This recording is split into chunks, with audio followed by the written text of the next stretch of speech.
Josh Jacobs is now facing what many fans believe could be an NFL ban, after being hit with multiple criminal charges tied to a disturbing domestic incident in Wisconsin. But insiders think the arrest may not even be his biggest problem, because what happened behind the scenes is making this situation far worse. Hobart Lawrence, Wisconsin. Police Chief Michael Rehnquist confirmed that Jacobs was arrested Tuesday and booked into Brown County Jail on charges of strangulation and suffocation, battery domestic abuse, criminal damage to property domestic abuse, disorderly conduct domestic abuse, and intimidation of a victim. 5 charges, one of them a felony, all of them tied to what police are treating as a domestic incident. Police had been dispatched to a complaint involving Jacobs on Saturday, May 23 at 8:37 a.m. This remains an active and ongoing investigation, Police Chief Rehnquist said in a statement. That Saturday morning disturbance sat quietly for 3 days. Then on Tuesday, May 26th, Jacobs walked into the system himself. Green Bay Packers running back Josh Jacobs was arrested Tuesday in Wisconsin on domestic violence charges. Jacobs' lawyers, David Chesnoff, Richard Schoenfeld, and Clarence Dushak, issued a joint statement on his behalf. The statement was direct. Their client vehemently denies all the allegations and points out that this is still the early stages of an investigation, that there is key evidence not yet made public. But denials, no matter how forceful, do not dissolve the weight of what is written on that arrest sheet. Strangulation and suffocation, a felony. Battery with a domestic abuse designation. Criminal damage to property with a domestic abuse designation. Disorderly conduct with a domestic abuse designation. Intimidation of a victim. That last one carries its own story. The intimidation of a victim charge layers something onto these proceedings that goes beyond a single incident. It suggests an alleged effort to control what happens next. In domestic violence law, that charge often accompanies situations where investigators believe the accused made efforts, whether through words, actions, or threats, to shape or suppress the course of the complaint. That is not a minor add-on, where investigators believe the accused made efforts, whether through words, actions, or threats, to shape or suppress the course of the complaint. That is not a minor add-on.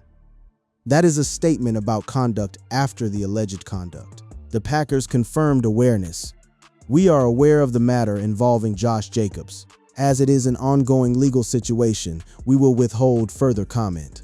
NFL spokesman Brian McCarthy said that we are aware of the report and have been in contact with the club. 2 statements, both careful, both saying nothing beyond acknowledgments, and in that careful nothing, the NFL signaled exactly what it always signals in the first hours of a story like this. The league is watching, and the league is deciding. Jacobs is the Packers' top returning rusher after running for 929 yards and 13 touchdowns last season. That followed a 2024 season in which he ran for 1,329 yards and 15 touchdowns, earning his 3rd Pro Bowl selection. He is the only player on Green Bay's roster who rushed for as many as 200 yards for the Packers last season. He earned All-Pro honors and had an NFL-leading 1,653 yards rushing with Las Vegas in 2022.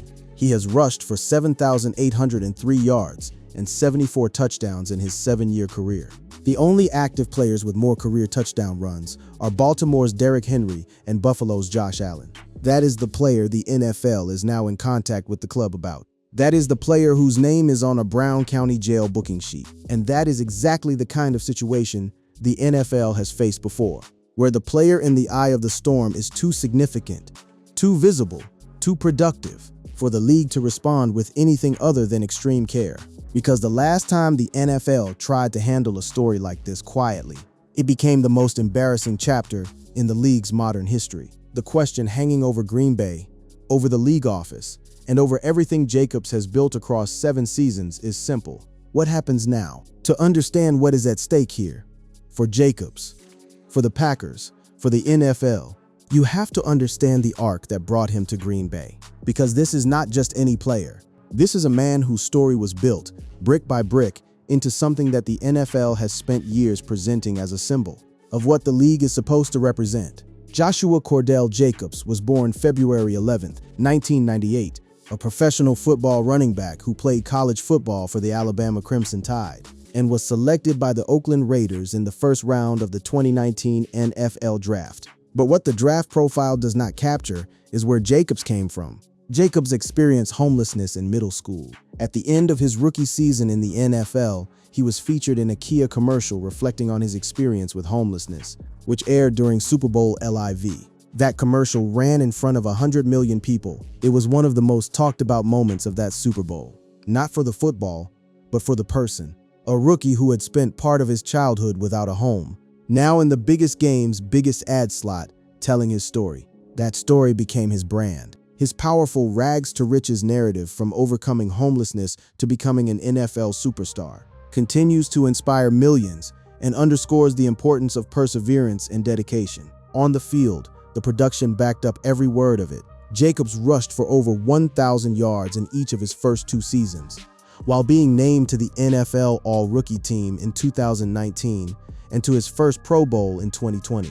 In 2022, he led the league in rushing yards with 1,653 and became the first Raider since 1985 to surpass 2,000 scrimmage yards. He earned first-team All-Pro honors from the Associated Press and Pro Bowl recognition in 2022, after posting a league-high 1,653 rushing yards, becoming just the 3rd player in Raiders history to win the league rushing title. He won the inaugural Jim Brown Award that year, the prize given to the NFL's leading rusher, named after the greatest running back in the history of the game. The symbolism of that was not lost on anyone, but the relationship with Las Vegas never became the permanent thing Jacobs wanted. Jacobs eventually expressed feelings of disrespect from the Raiders organization regarding contract negotiations, and their reluctance to offer a long-term deal, which ultimately led to his departure. The Raiders placed the franchise tag on Jacobs in March 2023.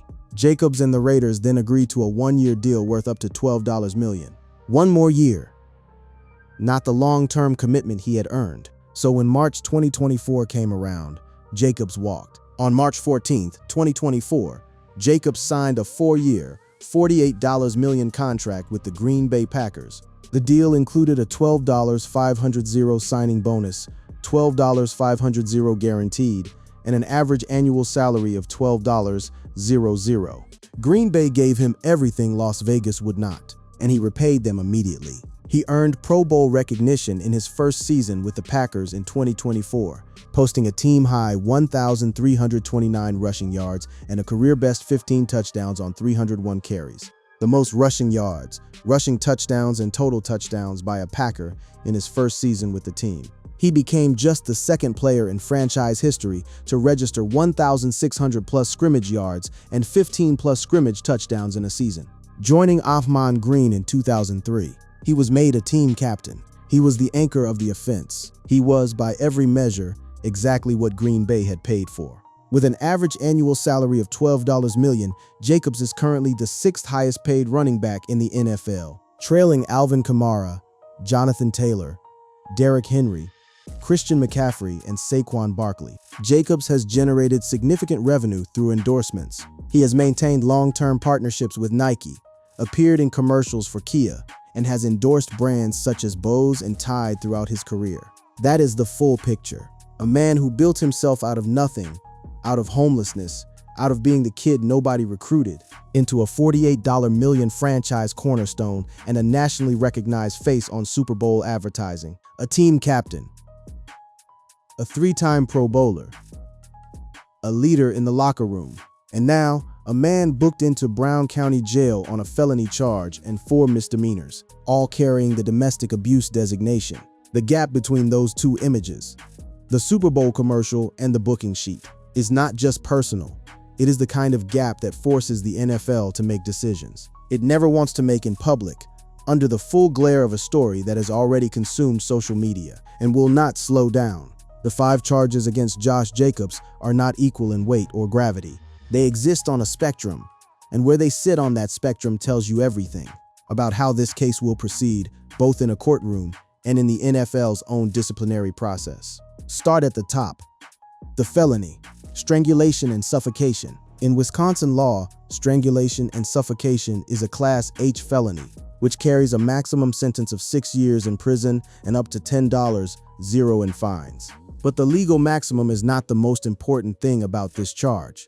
A behavior that, when present, correlates strongly with risk of future severe violence. Prosecutors and law enforcement treat strangulation charges differently from other forms of physical contact for exactly this reason. Wisconsin is one of them. The charge was not bundled in with the misdemeanors. It stands alone, a felony.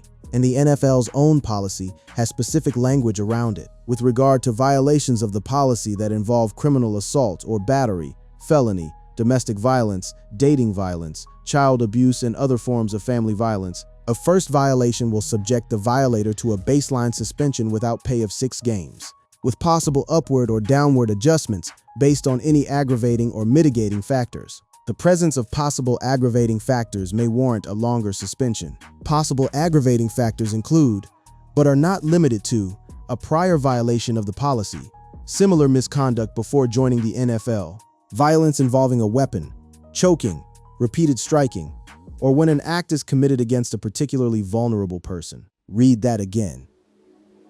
Choking, that is listed explicitly as an aggravating factor in the NFL's own personal conduct policy. Jacobs is facing a felony strangulation and suffocation charge. If the NFL finds a violation of the personal conduct policy, regardless of what happens in the courtroom, that specific listed aggravating factor could push his suspension well above the 6-game baseline. Now move down the charge sheet.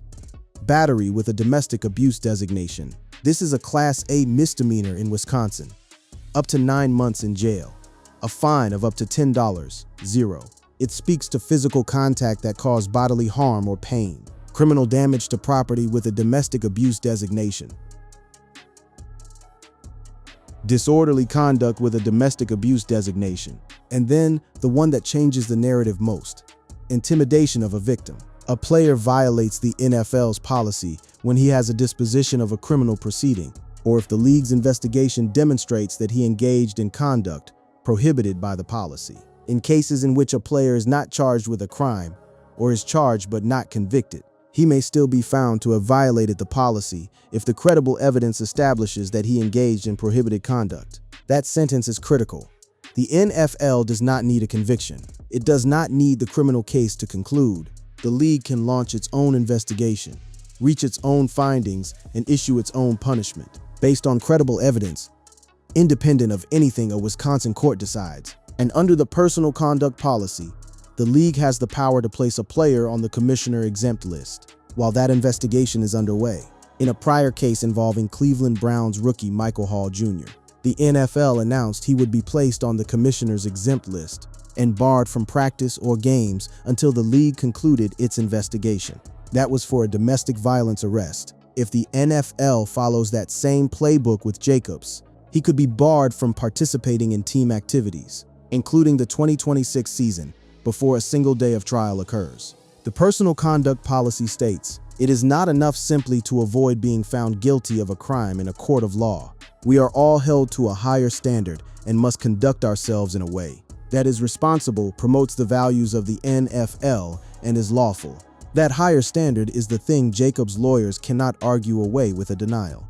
The league operates its own system, and that system has a track record, a messy, inconsistent, often controversial track record of making its own calls. In 2026, Jacobs will earn a base salary of $10,200 and a workout bonus of $600, 0, while carrying a cap hit of $14,542,647 and a dead cap value of $6,250,000, 0.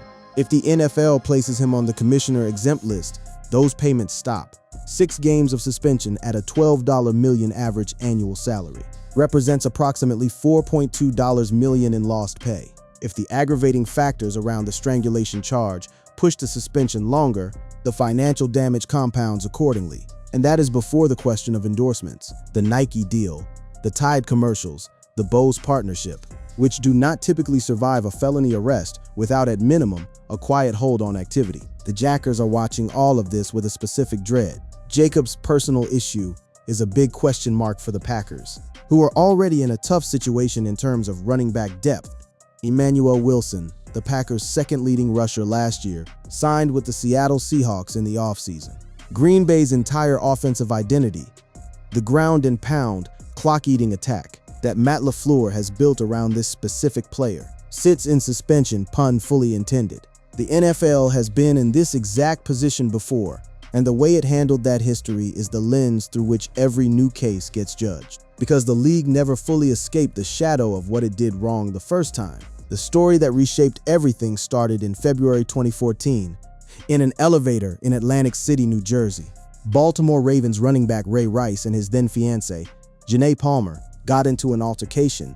Security cameras captured the aftermath, Rice dragging Palmer's unconscious body out of the elevator. But initially, nobody outside the casino saw what happened inside it. NFL Commissioner Roger Goodell suspended Rice for 2 games in 2014 after he was charged with third-degree aggravated assault for hitting his then-fiancée in an elevator in Atlantic City. 2 games for knocking a woman unconscious. The public reaction was immediate and fierce. The suspension was widely condemned as embarrassingly light, a signal that the league valued a player's on-field contribution over the gravity of what he had done. Celebrity news website TMZ then posted a video of Rice dragging Palmer's body out of the elevator after knocking her out. The Ravens issued a statement following TMZ's release of the video, calling Rice's domestic violence arrest a serious matter.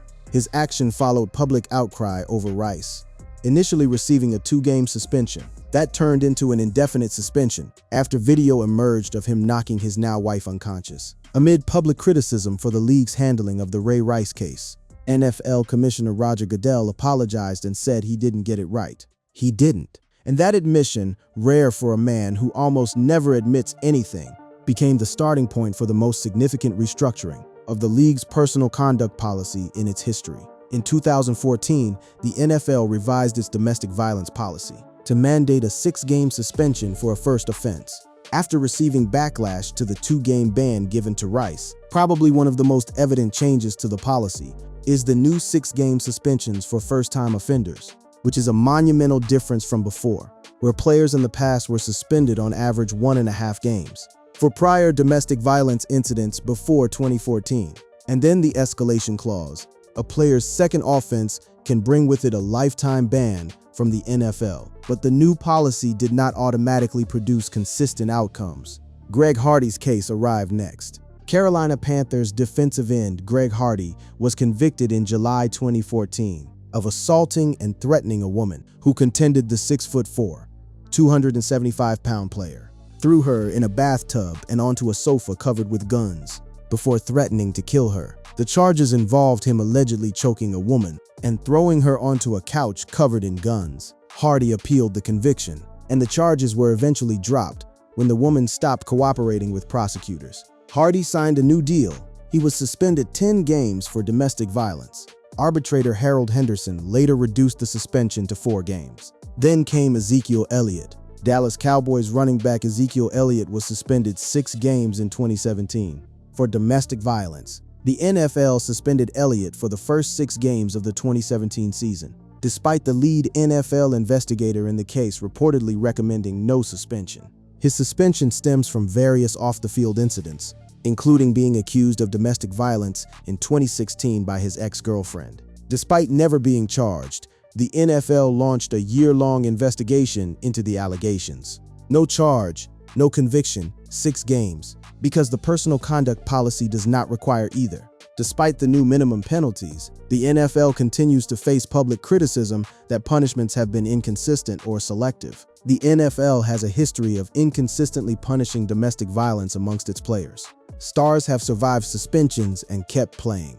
Others, lesser known, less commercially valuable, have been cut and never seen on an NFL field again. The league's critics have pointed to this pattern for years, as evidence that the policy is applied through a filter of roster value and marketability, not through a blind standard of conduct. In the 3 years before the NFL changed its personal conduct policy, an average of about 69 players were arrested per year for all offenses, including domestic violence. From 2021 through 2023, an average of about 34 players were arrested each year. That reduction is real and significant, but it also means that arrests still happen regularly. And when they do, every single one gets measured against the same historical failure that started in that Atlantic City elevator. Josh Jacobs' case arrives in that context, a felony strangulation charge, an explicit aggravating factor named in the personal conduct policy. A league that has already said publicly, twice now in its revised policy, that it takes this seriously, and a media environment in 2026 that has no patience for the optics of a league appearing to protect a star player because he runs for 900+ yards a season. The NFL's statement, "We are aware of the report," and have been in contact with the club, is the first line of a process that could end with Jacobs on the commissioner-exempt list before he plays a single 2026 preseason snap. Everything from this point forward runs on two separate tracks, the legal track and the NFL's own disciplinary track, and they operate simultaneously, independently, and often at completely different speeds. On the legal track, Jacobs has been released, issued a joint statement on his behalf. The statement was emphatic in its denial of every allegation and pointed to evidence yet to be made public that, in the lawyer's view, will change the picture significantly. That is standard legal strategy: establish the denial, flag the unreleased evidence, and slow the narrative before it calcifies into verdict. The lawyers are experienced. David Chesnoff, in particular, is one of the most prominent criminal defense attorneys in the United States, based in Las Vegas, with a long list of high-profile clients. The fact that Jacobs retained him immediately says something about how seriously his camp is taking this situation. The case will proceed through the Wisconsin court system. Arraignment, discovery, potentially a trial. That process could take months, potentially more than a year. The felony strangulation charge alone carries significant legal complexity. Domestic violence cases, historically, are among the most difficult for prosecutors to prove when the alleged victim does not cooperate with the investigation. The NFL's own investigative personnel have had to educate league and team employees about the nuances of domestic violence cases, particularly about why people often don't want to cooperate with investigations or sometimes recant statements. The outcome in a courtroom is genuinely uncertain, but the NFL's track does not wait for the courtroom. When a player is formally charged with a felony offense or a crime of violence, meaning he is accused of having used physical force or a weapon to injure or threaten a person, the league's personal conduct policy process begins. Jacobs has been formally charged with a felony. That trigger has been pulled. The league's special counsel for investigations in conduct, the office created specifically to handle these situations after the Ray Rice debacle, will now open a review. That review operates independently of the criminal process. It can compel cooperation, it gathers its own evidence, and it makes its own findings. The policy states that a first violation involving domestic violence will subject the violator to a baseline suspension without pay of 6 games, with possible upward or downward adjustments based on aggravating or mitigating factors. The strangulation charge, explicitly named as an aggravating factor in the policy's own language, means the baseline of 6 games is the floor, not the ceiling.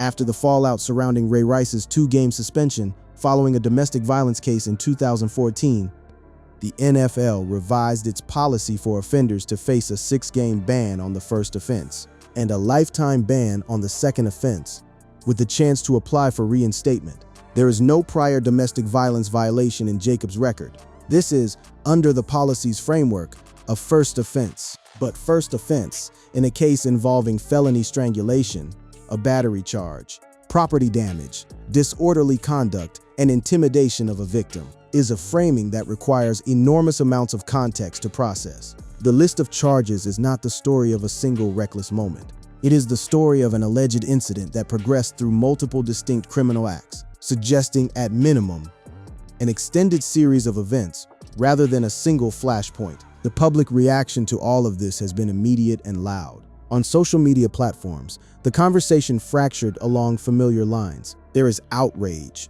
people pointing to the severity of a strangulation charge, referencing the NFL's history, calling for swift action. There is measured caution, people pointing to Jacobs' denial, noting that charges are not convictions, urging the process to unfold.